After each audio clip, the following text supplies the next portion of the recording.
Hello बेटा। नमस्कार सभी को। स्वागत है आप सभी का आपके अपने YouTube channel maths by robin पर। प्यारे विद्यार्थियों, गणित में हम लोग पढ़ रहे हैं सिंपल इंटरेस्ट, साधारण ब्याज।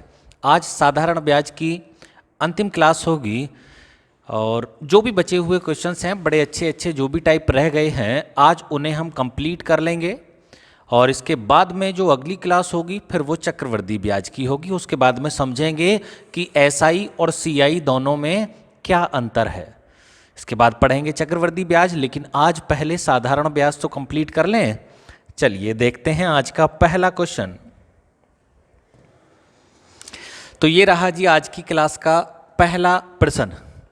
क्वेश्चन में कहा क्या गया है कि रमेश ने एक धनराशि को 10% वार्षिक साधारण ब्याज की दर से निवेशित किया और 4 वर्षों के बाद वह राशि ब्याज सहित 770 रुपये हो जाती है।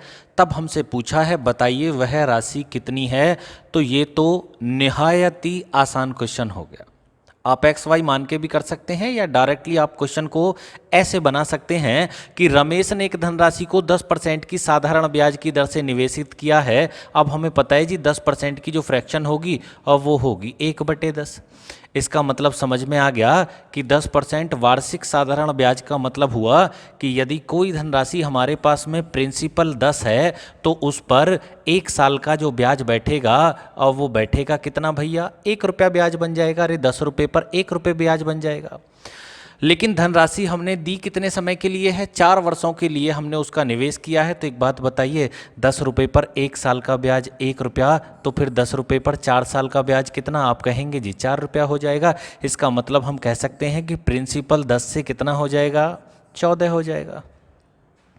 अरे यदि प्रिंसिपल 10 होगा तो अमाउंट 14 हो जाएगी, 4 रुपये ब्याज के बन जाएंगे। जबकि क्वेश्चन में कहा गया है हमें कि ब्याज सहित वह 770 हो गई। यदि 770 रुपये बन गया टोटल अमाउंट हमारा, और जबकि हमें पता है कि अमाउंट है 14 यूनिट, तो 14 यूनिट बराबर 770 के, तो 1 यूनिट बराबर कितने के आप कहेंगे जी 55 के। तो फिर 10 यूनिट बराबर कितने के, 10 यूनिट बराबर हो जाएगा 550 रुपये के। बस यही हमारा आंसर है। तो आपने एक्स वाई मान के करने की आवश्यकता बिल्कुल भी नहीं है, आप डायरेक्ट बता सकते थे, ठीक है। तो और बाकी दूसरे तरीके की यदि हम बात करें कि जी और दूसरे तरीके से भी हम कर सकते थे क्वेश्चन को करने के लिए, तो ऐसा कोई ज़रूरी नहीं हम ऐसे ही करें, लेकिन बहुत आसान था। जब भी हमें मिश्रधन दे रखा हो, रेट भी हमें पता है, टाइम भी हमें पता है, तो प्रिंसिपल निकालने में हमें देरी कितनी लग रही है, तो प्रिंसिपल बराबर बैठेगा, देखें कितना बैठेगा, मिश्रधन गुणा 100। अब मिश्रधन कितना है 770 और गुणा कितना 100 बटे 100 प्लस दर गुणा समय। अब दर कितनी है 10%, समय है 4 साल का, तो 10 चौक 40 और 100 को ऐड करोगे तो 140 हो गया। हम देखेंगे यहाँ से तो पता चला जी 14 पंजे कितना हो गया 70 और 14 पंजे 70 हो गया। 100 में गुणा लगाई हमने, एक सेकेंड, जीरो से ये जीरो और काटेंगे, एक जीरो ये खत्म हो जाती ना यहाँ, तो इसको मैंने डिवाइड नहीं किया, ये वाली जीरो से ये काटी और 14 पंजे 70, 14 पंजे 70, 55 को गुणा किए 10 में तो 550 रुपये। ये भी आसान था, आप चाहो तो ऐसे भी कर सकते हो। लेकिन यदि आप भूल जाओ कि मिश्रधन के सहारे हम मूलधन कैसे निकालेंगे तो फिर डायरेक्ट भी क्वेश्चन हो सकता था, इतना कठिन नहीं है। अब आ जाइए दूसरा क्वेश्चन आज की क्लास का, कि एक ही समय अवधि में कोई धनराशि 5% के साधारण ब्याज पर 2200 रुपये और 8% के ब्याज पर 2320 रुपये हो जाती है।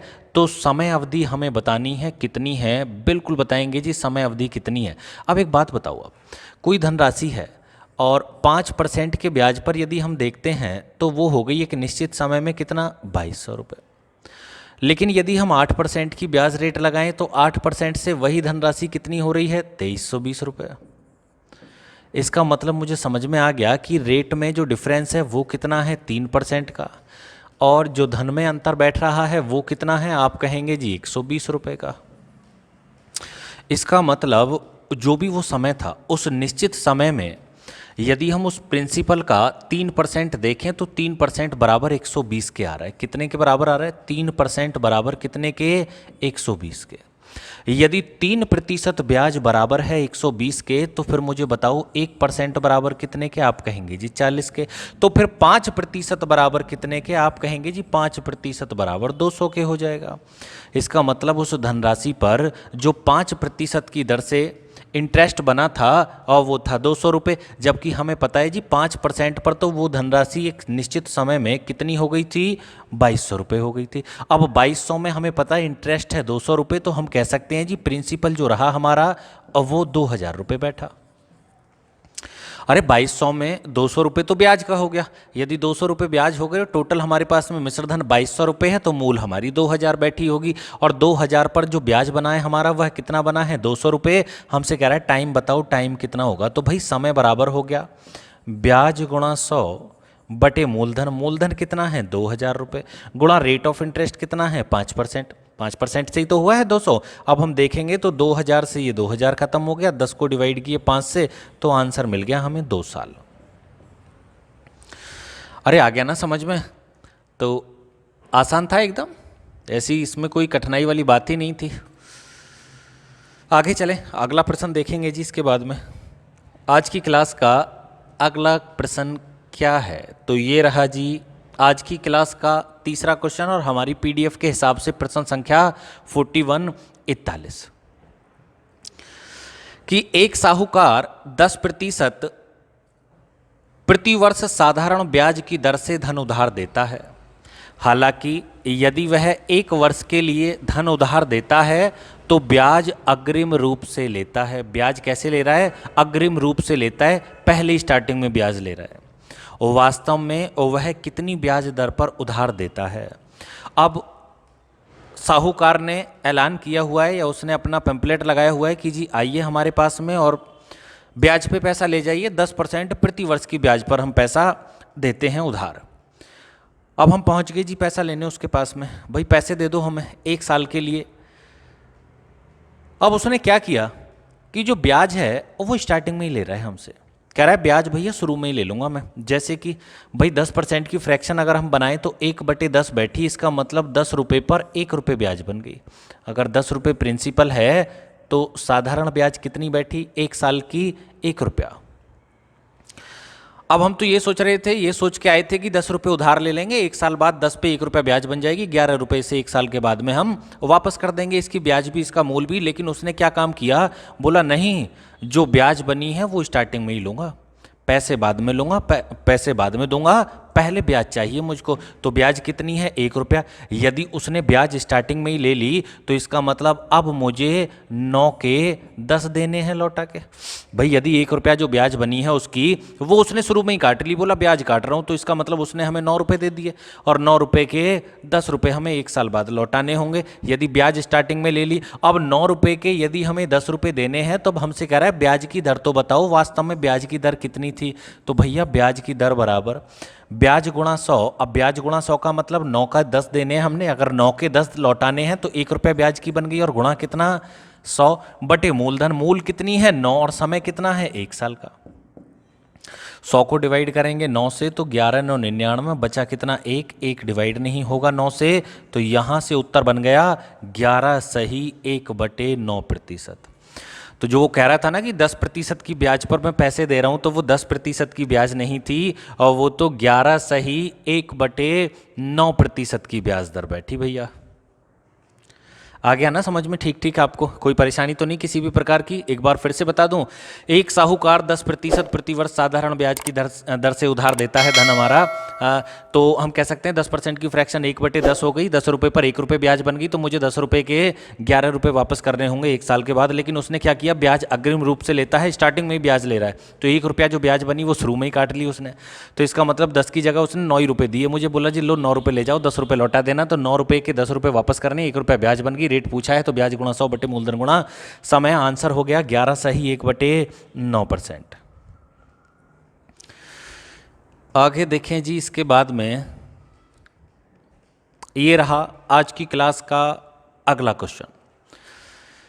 कहा गया है यदि ₹1 पर 1 माह का साधारण ब्याज 1 पैसा है तो वार्षिक दर प्रतिशत बताइए कितना होगा। देखिए यदि 1 रुपये पर 1 माह का साधारण ब्याज 1 पैसा है तो ब्याज की साल की दर हमसे वार्षिक दर पूछा है, बताओ कितनी होगी। तो सीधा सीधा दर का फार्मूला हम यहाँ लगाने वाले हैं कि हमें पता है दर बराबर होगी ब्याज गुणा 100। अब मुझे बताओ ब्याज कितनी बनी, आप कहेंगे जी ब्याज बनी है 1 पैसा।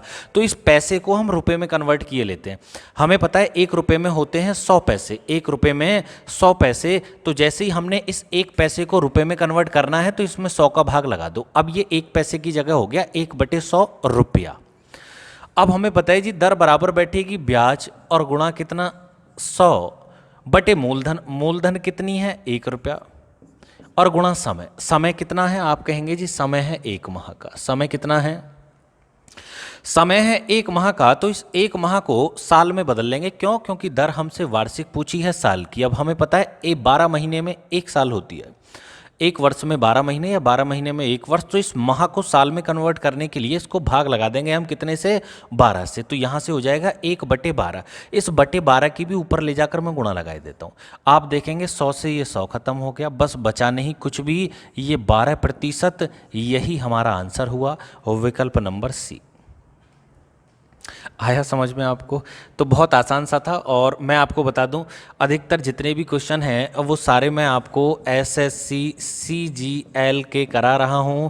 ये क्वेश्चन भी लगभग 2 साल पुराना है, लेकिन है सीजीएल की परीक्षा का, कंबाइंड ग्रेजुएट लेवल का। तो ऐसे ऐसे क्वेश्चन भी सीजीएल में पूछे जाते हैं। और कितने विद्यार्थी ऐसे हैं, लाखों, जिन पर इन आसान से क्वेश्चन का आंसर भी नहीं दिया जाता। क्यों? क्योंकि वो पढ़ना पसंद ही नहीं करते।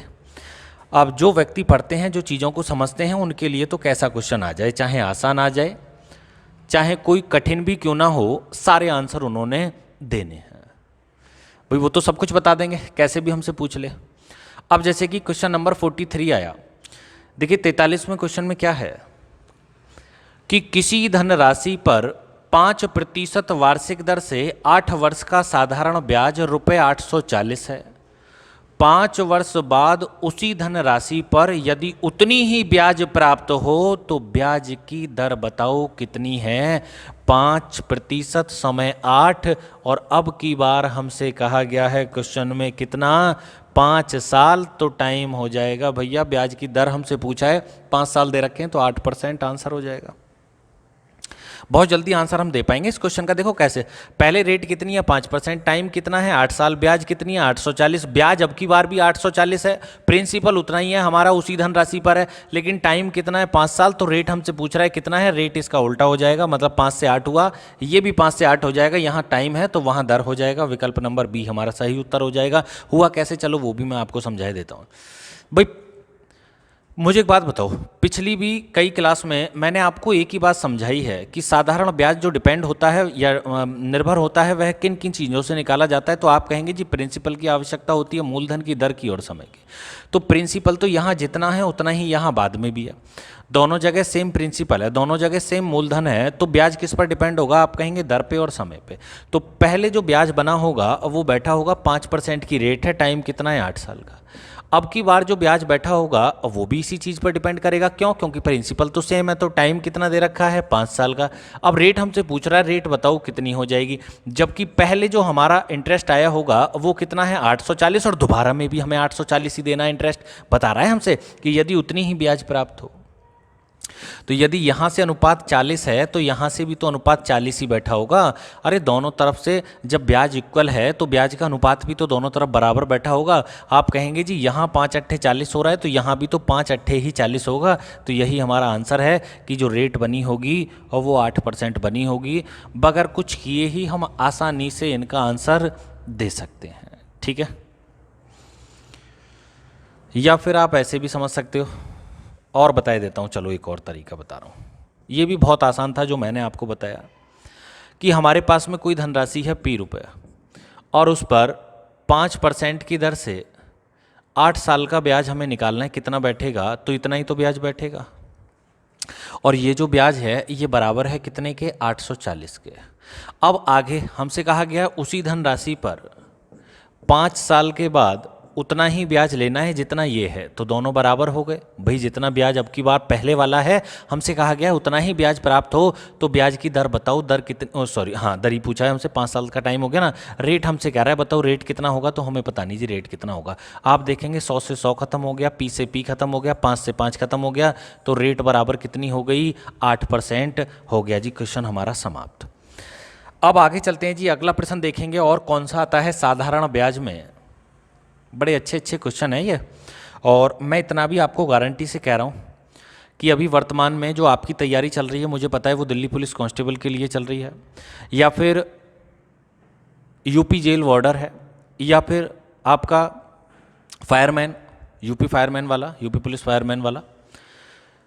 मैं गारंटी से आपको बता रहा हूँ, 100% श्योरिटी के साथ मैं आपसे कहता हूँ कि जो भी क्वेश्चन आएगा साधारण ब्याज का, और वो जो मैंने आपको इन चारों क्लासों में कराए हैं उन्हीं में से आएगा, इससे बाहर कोई भी क्वेश्चन आपका आ नहीं सकता, इतनी गारंटी तो मैं आपको देता हूँ।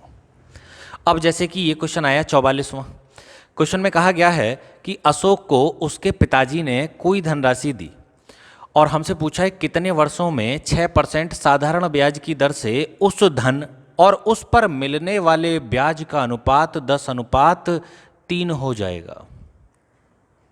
6% की दर पर कोई धनराशि दी है, अब हमसे पूछ रहे हैं कि कितने समय में उस धन, धन मतलब प्रिंसिपल, और उस पर मिलने वाले साधारण ब्याज का जो अनुपात है वो कितना हो जाएगा, 10:3 हो जाएगा।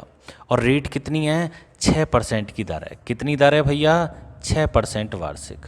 तो ये तो बड़ा आसान सा क्वेश्चन हो गया जी, हमें टाइम बताना है निकाल के कितना होगा। तो एक काम करो, हमें पता है कि समय बराबर होगा ब्याज, ब्याज कितनी है 3 रुपये माने लेता हूँ, और गुणा कितना 100 बटे मूलधन, मूल कितना है 10 रुपया, और गुणा दर, दर कितनी है 6% की। आंसर हो गया जी 0 से 0 खत्म, 3 दूनी 6 और 2 पंजे 10, आंसर आ गया 5 साल का। बताओ, रहा ना एकदम आसान सा।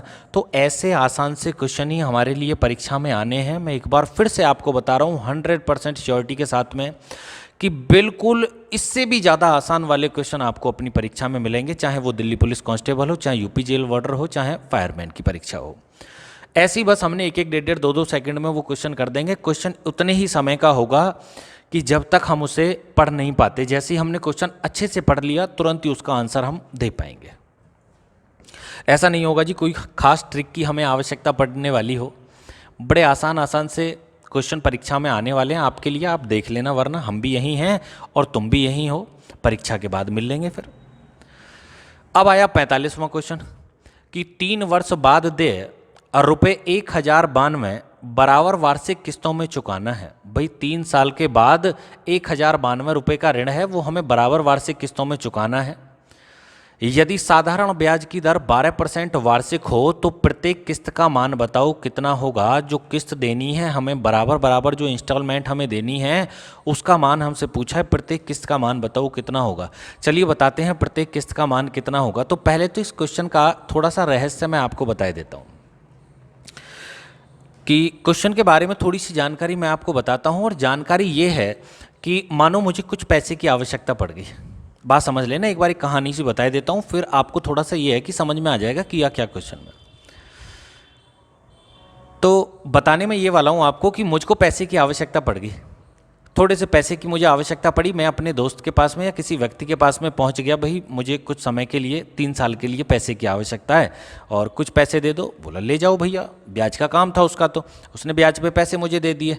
मैंने पूछा भाई कितनी ब्याज पे दे रहे हो, उसने कहा भाई 12% की ब्याज पे दे रहा हूँ, साल की लगा रहा हूँ। 12% साल की ब्याज, 12% साल का मतलब हो गया साल पे ही, 1 साल बाद 100 रुपये अगर मैं लेके आया हूँ तो 100 रुपये पे 12 रुपये ब्याज बन जाएगी 1 साल की, ऐसा नहीं हर महीने की, साल की ब्याज लगाई उसने 12% की। तो मैंने उससे कहा भाई मैं तो बाहर जा रहा हूँ कहीं, मैं तो अब 3 साल बाद ही लौट के आऊँगा, तभी तुम्हें पेमेंट करूँगा, हर साल तो नहीं दूंगा। मुझे तो इतना बता दो कि 3 वर्ष के बाद में कितना पैसा देना है। अब उसने जितनी उसकी मूल थी, मूल तो रखी अलग, मूल पर 12% का ब्याज लगाया 1 साल का, और उसकी गुणा लगाई 3 में, 3 साल का ब्याज हो गया, और उसको मूल में जोड़ कर उसने मुझे बता दिए, बोले भैया 1092 रुपये हैं, 1092 रुपये तुम्हें देने हैं। अब मैंने सोचा भाई ये तो ज़्यादा बैठ रहा है, 1092 रुपये उसे देने हैं। मैंने उससे कहा भाई एक काम करो कि मैं इन पैसों को किस्तों में पटाए देता हूँ, इनकी मैं किस्त बनाए लेता हूँ, तो किस्त में क्या होगा कि थोड़ा सा मुझे फ़ायदा हो जाएगा। क्या फ़ायदा होगा वो मैं अभी आपको समझाऊंगा कि यदि मैं 3 साल बाद उस पैसे को देता तो मुझे 1092 रुपये देने पड़ते, लेकिन अगर मैं साल की किस्त बना लेता तो मुझे क्या फ़ायदा हो जाता। देखिए स्टार्टिंग में ही मैं आपको बता दूं कि साल की किस्त का फ़ायदा क्या होगा। साल की किस्त का इतना फ़ायदा होगा जैसे कि मानो 1092 रुपये बैठे हैं, है ना, 1092 रुपये बैठे हैं, और या फिर मान के चलो मैंने 1000 रुपये उससे उधार लिए थे और 1 साल के बाद मैं 500 रुपये उसको वापस दे आया। यदि 500 रुपये मैंने उसको वापस दे दिए तो अगली साल जो ब्याज लगेगी और वो बचे हुए केवल 500 रुपये पर लगेगी। बात आ रही है समझ में आपको। और मैं आपको समझाने की कोशिश करता हूं। देखिए जब भी इस प्रकार का क्वेश्चन आएगा तो बड़े आसान से तरीके से करना है। मुझे पता है आपने कर भी लिया होगा, मैं तो फिर भी आपको समझाने की कोशिश कर रहा हूं कि एक बार समझ में आ जाए आपको तो ज़्यादा अच्छा है। समझाना मैं ये चाहता हूं आपको कि हमसे पूछ रहा है बताओ प्रत्येक किस्त कितने की है, तो मैं ऐसा माने लेता हूं जी, माना प्रत्येक किस्त जो थी वो 100 रुपये की थी। प्रत्येक किस्त कितने की रही? 100 रुपये की। 100 की पहली किस्त हो गई, 100 की दूसरी किस्त हो गई और 100 की तीसरी किस्त हो गई। ये तो हुई 100 रुपये की किस्त। यदि 100 रुपये की किस्त हुई तो हमें पैसा पटाना पड़ा है कुछ और। लेकिन आप सोचो कि यदि इन किस्तों को मैं इस प्रकार किस्तों में नहीं पटाता, इस पैसे को, यदि इस पैसे को इन किस्तों में मैं नहीं पटाता या नहीं देता, तब मुझे कितना पैसा और एक्स्ट्रा देना पड़ता। तो देखिए ये वाला जो 100 रुपये है, जैसे हमने 100 रुपये दे दिया स्टार्टिंग में, यदि हम, या फिर यहाँ आ जाओ इस वाले 100 रुपये से मान लो इसको हम लास्ट वाली किस्त माने लेते हैं, इसको पहली दूसरी और इस प्रकार तीसरी किस्त। तीसरी तो 100 की 100 ही चली जाएगी, उस पर तो ब्याज लगेगी नहीं। तो आप मुझे बताइए ब्याज की वार्षिक दर कितनी है? 12%। यदि ब्याज की वार्षिक दर जो है वो 12% है तो इस वाली किस्त पे मुझे 12 रुपये और देने पड़ते। यदि हमने 100 रुपये की किस्त मानी है तो ये किस्त हो जाती है 112 की।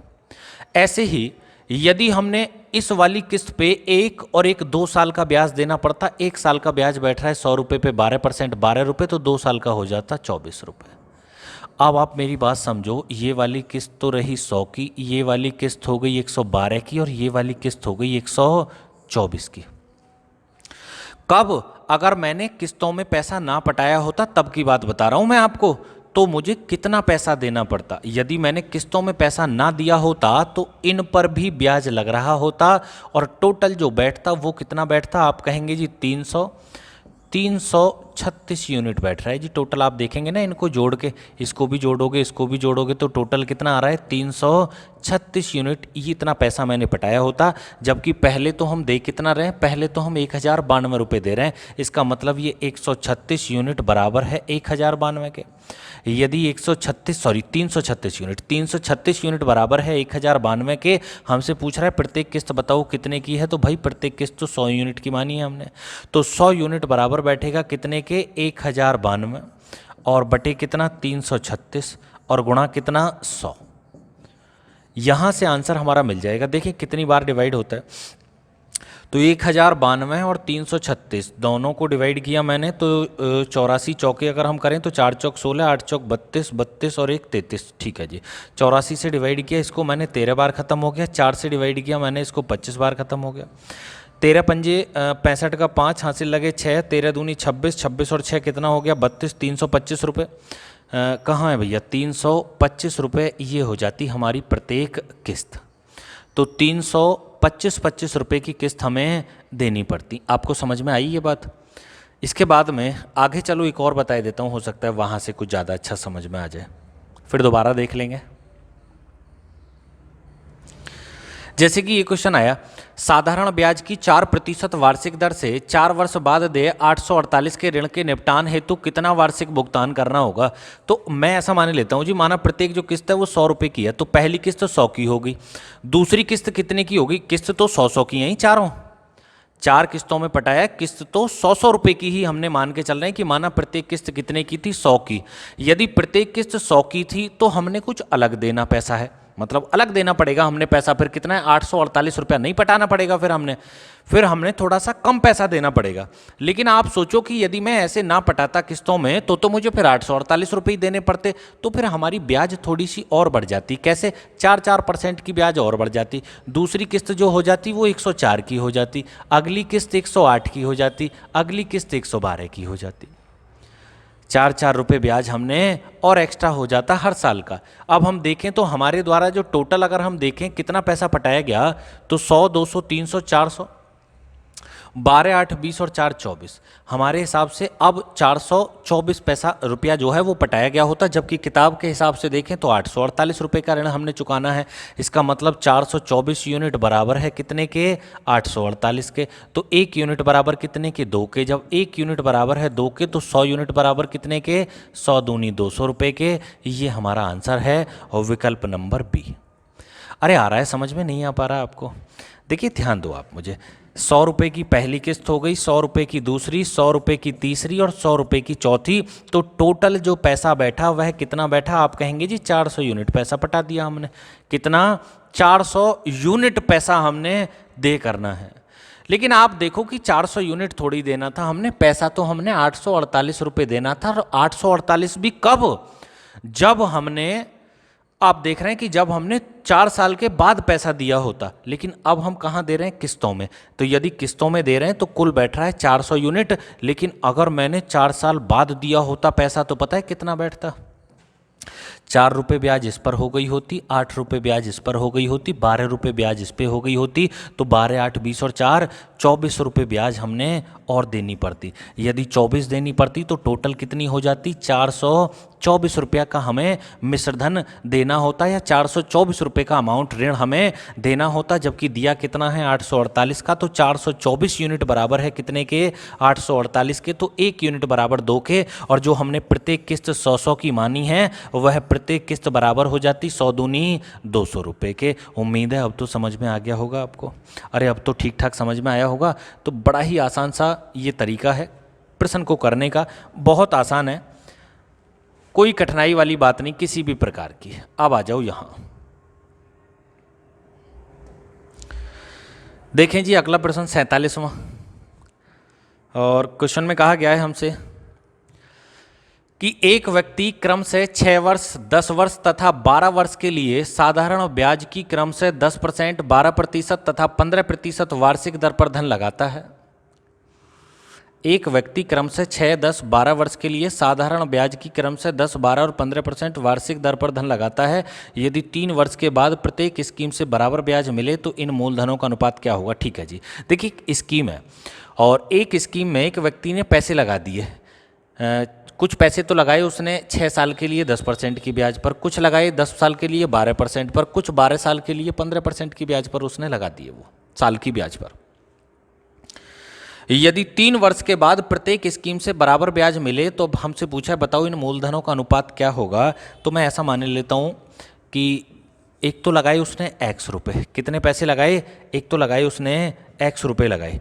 अब x रुपये लगाए स्टार्टिंग में, x y z माने लेते हैं ना हम, x y और z ऐसा माने लेता हूँ। ये पैसे उसने इन तीनों स्कीमों में लगाए। तो पहले लगाए x रुपये, 6 साल के लिए 10% की ब्याज पे बटे 100, इतनी ब्याज आई होगी, आप कहेंगे बिल्कुल। आगे दूसरा धन मैं माने लेता हूँ y रुपये लगाए होंगे और कितनी हैं? 10 साल के लिए लगाए हैं और 12% की ब्याज पे लगाए हैं और बटे कितना? 100, इतनी ब्याज मिली होगी यहाँ से। इसके बाद में और आगे तीसरा जो धन है उसको हम z माने लेते हैं, तो इसको छोटा करना पड़ेगा थोड़ा सा। भाई तीसरे धन को हमने मान लिया कितना? z रुपये लगाए हैं और ये कितने? 12 साल के लिए लगाए हैं, 15% की ब्याज पर लगाए हैं, बटे 100, इतनी ब्याज यहाँ से मिली होगी। और हमें पता है, बताया गया है कि तीनों जो ब्याज हैं वो बराबर हैं। जितनी ब्याज इस स्कीम से मिली उतनी ही ब्याज इस स्कीम से मिली, उतनी ही ब्याज इस स्कीम से मिली। नहीं, देखिए वहाँ ये थोड़ा सा मिस्टेक हो गई क्वेश्चन में भी। साल हमने वहाँ, यहाँ कह रहा है 3 साल के बाद प्रत्येक स्कीम से बराबर ब्याज मिले, तो 3 साल बाद नहीं, इसको एक काम करो, ऐसे करो, इसको थोड़ा सा करेक्शन कर लो क्वेश्चन में। 3 साल बाद नहीं, यदि प्रत्येक स्कीम की समाप्ति पर, ऐसे करना है भैया, इसको ना काट के ठीक कर लेंगे। इस क्वेश्चन को ऐसे करना है कि यदि प्रत्येक स्कीम की समाप्ति पर हमें बराबर ब्याज मिले, जैसे कि ये स्कीम है 6 साल की, ये 10 साल की, ये 12 साल की, तो यदि जब भी ये तीनों स्कीम समाप्त हुई होंगी 6 साल, 10 साल, 12 साल बाद, इन तीनों से जो ब्याज मिला है वो बराबर है, क्योंकि 3 साल का निकालते तो फिर 3-3 लिखना पड़ता ना, यदि 3 साल बाद प्रत्येक स्कीम से बराबर ब्याज मिले। तो 3 साल छोड़ो, आप ऐसा मानो यदि इन स्कीम की समाप्ति पर इनसे बराबर ब्याज मिले, तब हमें बताना है मूलधन का जो अनुपात होगा वह कितना होगा। आप देखेंगे 100 से 100 खत्म हो गया। इसको और डिवाइड हम किए लेते हैं, तो इसको ऐसे लिख लो आप कि x गुणा 10 छिक्के 60 हो गया, और 12 धाम 120 हो गया, y गुणा 120 लिखे देता हूँ, है ना, और यहाँ से 12 15 180 हो गया। अब इसको छोटा किए देते हैं हम काट के, आप देखेंगे 0 0 0 हो गई। यहाँ से आया 6 एकम 6, 6 दूनी 12 और 6 तिया कितना हो गया 18। अब यहाँ से आया 1x बराबर कितने के आया 2y के, और 2y बराबर कितना हो गया 3z के। अब मुझे निकालना क्या है, हमें बताना है x अनुपात y अनुपात z बराबर होगा कितने के। तब x अनुपात y अनुपात z बराबर, या तो आप दोनों का एलसीएम ले लो, 3 और 2 का 6, या फिर वही तरीका कि जिसका पूछा उसका छोड़कर बाकी दोनों की गुणा लगा दो। जैसे x का अनुपात निकालना है तो y और z की गुणा लगा दो, 3 दूनी 6। y का अनुपात निकालना है तो इन दोनों की गुणा लगा दो, 3 एकम 3। z का निकालना है तो इन दोनों की 2 एकम 2, एलसीएम लेके करते तो भी इतना ही आता। आंसर हो गया 6 अनुपात 3 अनुपात 2। ठीक है भैया, आया समझ में आपको। अब आगे चलते हैं जी, एक और क्वेश्चन आया। प्रश्न संख्या 48 देखेंगे कि कोई व्यक्ति 3,75,000 रुपए की राशि को अपने पुत्र तथा पुत्री में, जो क्रमशः 12 वर्ष तथा 14 वर्ष की आयु के हैं, इस प्रकार बांटना चाहता है कि प्रत्येक को 18 वर्ष का होने पर 5% वार्षिक साधारण ब्याज की दर से समान धनराशि मिले। समान धनराशि मिलने का मतलब यह है कि मूल और ब्याज दोनों लगा के दोनों को बराबर पैसा मिल रहा है। तब हमसे पूछा बताओ पुत्र का भाग ज्ञात कीजिए। 3,75,000 रुपये में से इस पिता ने अपने पुत्र के हिस्से में कितने पैसे बैंक में जमा कराए होंगे। भाई पुत्र है 12 साल का, पुत्री है 14 साल की। अब दोनों के हिसाब खाते में या बैंक में इस प्रकार से पिता ने जमा कराए कि जब पुत्र 18 साल का हो तो उसको भी बैंक से उतना ही पैसा मिले, जब पुत्री 18 साल की हो तो उससे भी बैंक से उतना ही पैसा मिले। तो दोनों में भेदभाव नहीं होगा कि पिताजी ने तुम्हें इतने दे दिए, मुझे इतने दे दिए। 18 वर्ष का होने पर मिले तो दोनों को इक्वल धनराशि, ब्याज और मूल दोनों लगा के। अब हमसे पूछा तो बताइए 3,75 में से पिता ने पुत्र के हिस्से में कितने पैसे जमा कराए। इस क्वेश्चन को करने के 2 तरीके बताता हूँ मैं आपको। एक तरीका तो यह है कि यदि हम किसी ट्रिक के चक्कर में ना पड़ें और सीधे सीधे क्वेश्चन को कर लें तो क्या देर लगने वाली है, चलो देखे लेते हैं। यदि देर लगेगी तो कितनी देर हमें लगने वाली है। तो मैं ऐसा माने लेता हूं कि माना इस व्यक्ति ने पुत्र के हिस्से में कराए थे x रुपये और पुत्री के हिस्से में जमा कराए बैंक में इसने y रुपये।